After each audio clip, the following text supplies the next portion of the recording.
Right. You hear Vida. Vida doesn't like. Why man fast having to vocal fine? Hola, hola, hola.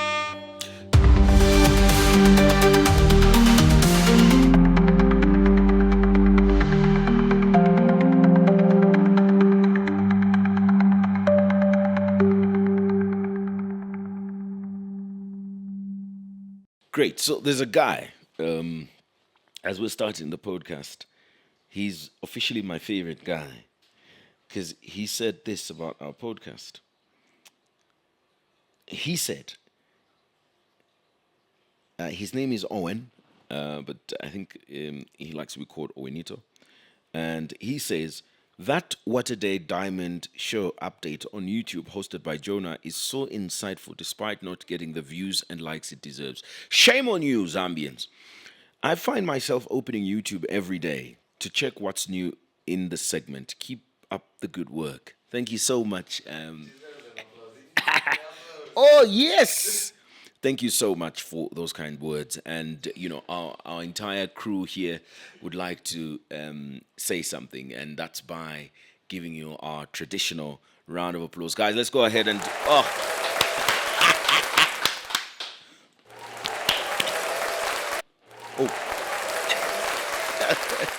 Thanks a lot, Owen, and thanks a lot to everybody that joins us. Welcome to Zambia, What a Day.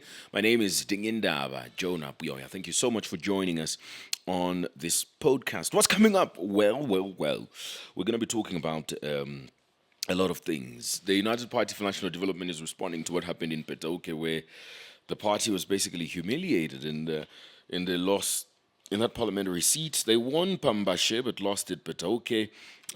They've conceded defeat and have congratulated the opposition. Tasila Lungu is back in the country. And Transparency International Zambia is calling on government to reduce the allocation for the Constituency Development Fund. But before we get into that, there's something, I like to do this. There's something that I found quite interesting that was happening yesterday on TV. And it stretched onto social media as well. On TV, on Diamond TV. Yesterday, the Diamond Breakfast featured a gentleman called Francis Kapwepwe. Why me? Everybody calls him Why me. And they were talking about a lot of things. It's my first time hearing him speak. It's every time I see him, the only thing I come across are insults by him because he's always fighting people on TikTok. But I got the chance to listen to him, and guess what he did yesterday as well? He used a cuss word. He used a cuss word which he later was asked to apologize for, and he did apologize. Two things I want to talk about is first the fact that me listening to him for the first time, I think that he actually has a head on top of his neck. Because I've always thought, he's,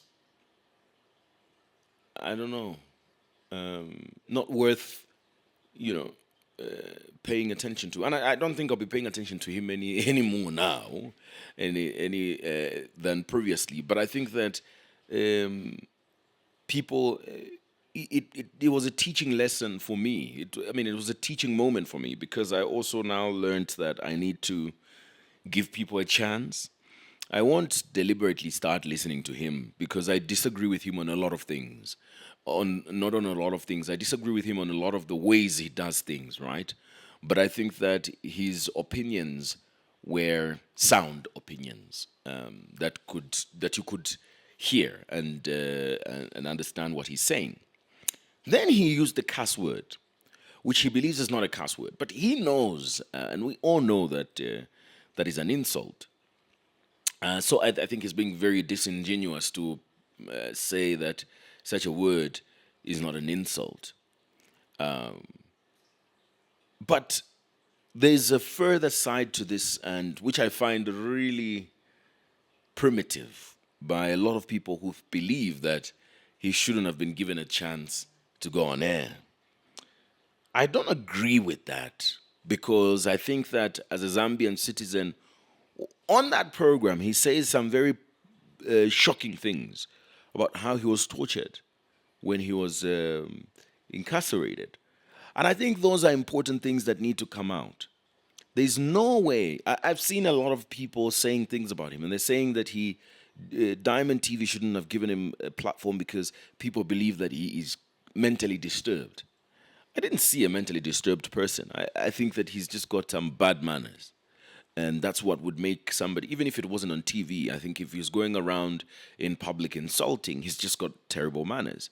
But it doesn't mean that he's mentally challenged. And I think that he still has the right to express himself, especially that he was covered extensively in the news. Imagine being covered in the news and nobody ever hears you speak. He has that right, and that's what defines freedom of expression. His error was to cuss on the live program simply because it is bound by certain regulations. But that's on him, I think, and not on the people that invited him, because you don't expect, especially if you brief him, that he is going to cuss. Except the only conundrum we find ourselves in is that he doesn't believe that it's an insult. And when you have such a situation, makes it rather complicated. It's very okay to disagree with him, but I don't think it's okay to say that he should never be given a platform to express himself unless, he's explicitly doing something that goes against the moral standing, which is also subjective. But I think that he expressed himself and shared some interesting thoughts. I really thought they were interesting because I sat there and I was listening. I'm like, oh, okay. I was really disgusted by the insult, but I also listened to the other things. So I thought we need to be much more tolerant. But also, the biggest teaching moment for me, when I looked at that guy, I noticed something. And it's that when someone is vilified, I think one of the best ways, especially as a leader in an organization, one of the things I've learned is one of the best ways to try and deal with a rebel is to bring them close and understand them. The more you push them away, the more they find justification for their behavior. That's one of the things I've noticed. That when you are bashing someone consistently, they develop a defense mechanism and they stop seeing they stop seeing the wrong things they are doing. So if every time you are consistently bashing them, right, they stop seeing when they do something wrong. So every time they come before you, they come with a defense mechanism. They've done something wrong, but their first thought is, I must defend myself. Even if I've done something wrong, I must defend myself. Because they're so used to it. Because they're so used to it. And that's, a very teachable moment. I think that's one of the teachable moments we should pick from. But anyway, let's get into it, colleagues. The ruling United Party for National Development, UPND, has dissolved its Eastern Province party structures, citing internal divisions that contributed to the party's loss in the recent Petauke parliamentary by-election. UPND Secretary General Batuke Menda stated that the divisions had caused setbacks for the party, prompting the need for President Hakainde Hichilema's intervention. Mr. Menda further directed all party structures in the province to report directly to the party secretariat for any administrative matters moving forward. Let's take a look at this. The ruling United Party for National Development defeat in the Petauke by-election is deepening internal divisions within the party. Today, the party secretary general dissolved its Eastern Province and Petauke district structures, citing significant divisions in the province. Our members in the structures have not chosen, and I mean the members in the Eastern Province have not chosen to follow the rules as stipulated by our Constitution, the advices given to them by the senior party members, we as a secretariat have no option but to dissolve the provincial committee, to dissolve the district committee in Petauke, which has joined the bad divisions that is splitting our party. The constituency in Petauke has equally been dissolved. When contacted for a comment, the dissolved Eastern Province chairperson Johabi Mtonga said he would comment once he had settled down. While the party has not yet come to terms with the electoral setback in Petauke, it has been cited for violating the Electoral Code of Conduct by the Electoral District Conflict Management Committee. The UPND failed to adhere to the electoral campaign timetable on 5 occasions, resulting in clashes. UPND agreed to follow the timetable. However, DCM further told the UPND to lead by example as a ruling party by adhering to the campaign timetable, as they were the most found in breach of the campaign timetable. Not only has the Electoral District Conflict Management Committee cited the UPND, but the Christian Churches Monitoring Group, CCMG, has also accused the ruling party officials and candidates of providing inducements, including cash, to voters. Part of the CCMG statement reads, and I quote, "On 8th January, a CCMG observer in Nyika Ward reported that the Provincial Minister for Eastern Province and the UPND aspiring candidate distributed social cash transfer funds to beneficiaries at Petauke Primary School." End of quote. However, the Electoral Commission of Zambia, ECZ, has held a post-mortem review meeting to ensure improvements in future elections through stakeholders consultation. ECZ Commissioner Major General Vincent Mkanda shared the following. You must first of all exhaust, all your powers, as provided in the law. That is the only time you can now refer the matter upwards. For now, what is clear is that the people of Petauke have spoken through the ballot and elected Simon Panda of the Tonse Alliance as their Member of Parliament. Samuel Sylvester Kwawe, Diamond News, Eastern Zambia. Now, Government Chief Whip Stafford Molusa says no patriotic front member crossed the floor despite claims made by Matero Member of Parliament Miles Sampa during the Petauke Central by-elections. Mr. Sampa on his Facebook page, had indicated that there will be 4 more by-elections in the Eastern Province over the next 90 days, depending on how Speaker of Parliament Nelly Muti rules on a pending point of order set for this Tuesday. Speaking to the press ahead of the 4th session of the 13th National Assembly, which resumes today, Mr. Molusa has pointed out that many PF members were either supporting the UPND or other parties in the Tonse Alliance. Let's take a look at this. Talking about the point of order that Honorable Sampas threatened on the PF members. We shall wait for that point of order, but as far as I know, there is no PF member that crossed.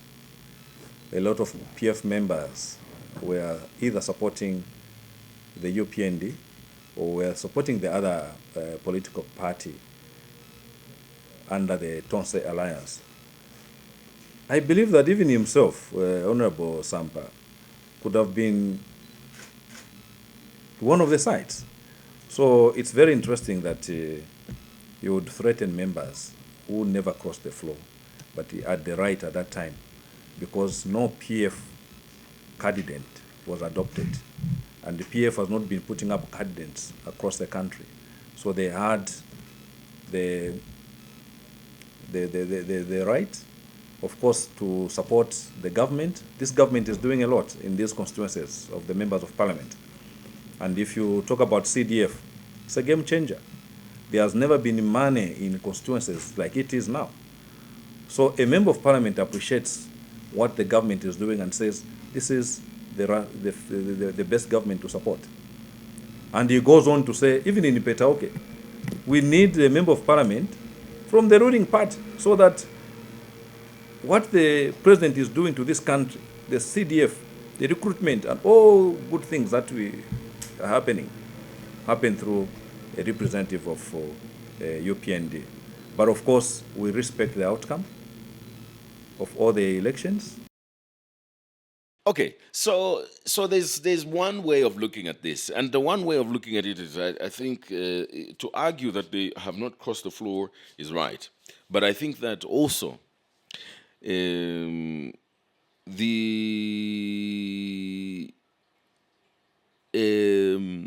thing I think is there's guidelines and rules that a political party must engage, even if they haven't crossed the floor.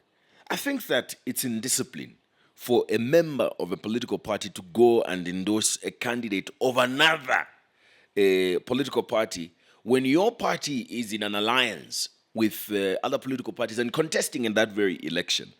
I think that's indiscipline, and political parties can take action under such circumstances. So that's the angle to it, right? But I don't think, obviously, that they crossed the floor, because we've had situations where it hasn't happened since 2015, but we've had situations where somebody serving in one political party has been appointed minister or deputy minister. I remember President Michael Sata appointed Keith Mukata as deputy minister. He also appointed Stephen Masumba as a deputy minister in charge of sport. Stephen Masumba was with, Keith Mukata was with the UPND as Chilanga Central Member of Parliament. Stephen Masumba was with the MMD when he served as Deputy Minister of Sports. So it's not exactly crossing the floor, because you've not joined that political party. You're just serving in that government. But I think it is a level of indiscipline for you as an individual member of parliament belonging to a political party to have your own trajectory. And we've seen this. Exactly. But we've also seen it in other countries, in South Africa. Most recently, Mbuyiseni Ndlozi of the EFF, and him being at loggerheads with the political party because of what they considered indiscipline. So it's all these things, that also come into context. But I also wonder why the government chief whip is speaking on this matter. I wonder why he's speaking on this matter. But anyway, let us proceed, shall we? Former President Edgar Lungu's daughter, Tasila Lungu, has returned to Zambia from the United States ahead of her scheduled appearance before the Drug Enforcement Commission for questioning. She's expected to appear there today. She's been away from the country for quite a while, and she went to give birth. She arrived with La Baby. Let's take a look at this.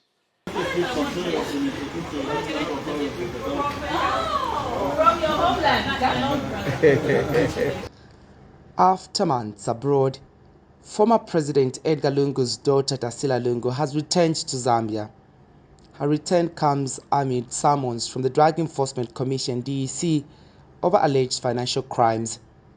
Last year, Ms. Lungu, who is also Chama Member of Parliament, was urged to appear before the commission alongside her mother Esther Lungu, her sibling Chieso, and another member of the former First family.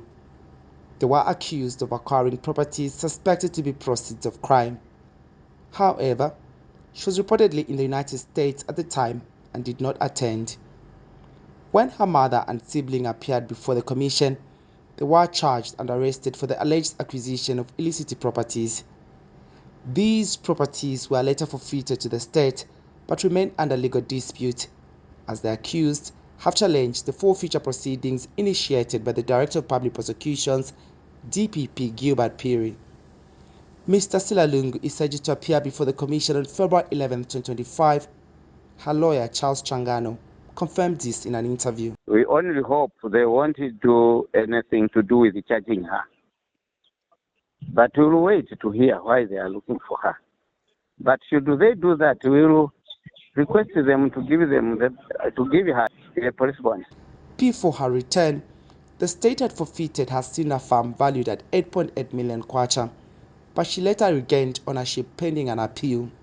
The Economic and Financial Crimes Court found that her non-income between June 11, 2015 and August 31, 2021 amounted to 154,200 kwacha, which the court ruled was insufficient to purchase and develop the farm in question. However, in her defense, Ms. Lungu stated that her father helped her acquire the property. In 2021, Ms. Lungu declared total assets worth 6.2 million kwacha, including a residential plot valued at 600,000 kwacha, a farm worth 4 million kwacha, a motor vehicle valued at 750,000 kwacha, a bank balance as of August 31, 2021 at 52,781 kwacha. She also holds 250 ordinary shares in Kariba Crocodile and Fish Limited, valued at 725,000 kwacha. Her liabilities include a bank loan from Atrasmara with 5 million kwacha. For earnings, Mrs. Lungu declared 36,000 kwacha in council allowances, 564,000 kwacha in family support, with her total earnings being 600,000 kwacha. Dingindaba Jonah Buyoya. Yeah. Recently, her farm in Cinda was given back to her. I say given back because she has to prove that she got it correctly, or else it's going to be grabbed by the state because that's what they're going for, the forfeiture. And what they have to do now is never have to sell it until this issue reaches its logical conclusion. But anyway, those are the stories that are making news. Thank you so much for joining in. My name is Dingindaba Jonah Buyoya. I wish you well, and we're happy that you're always joining us on this podcast.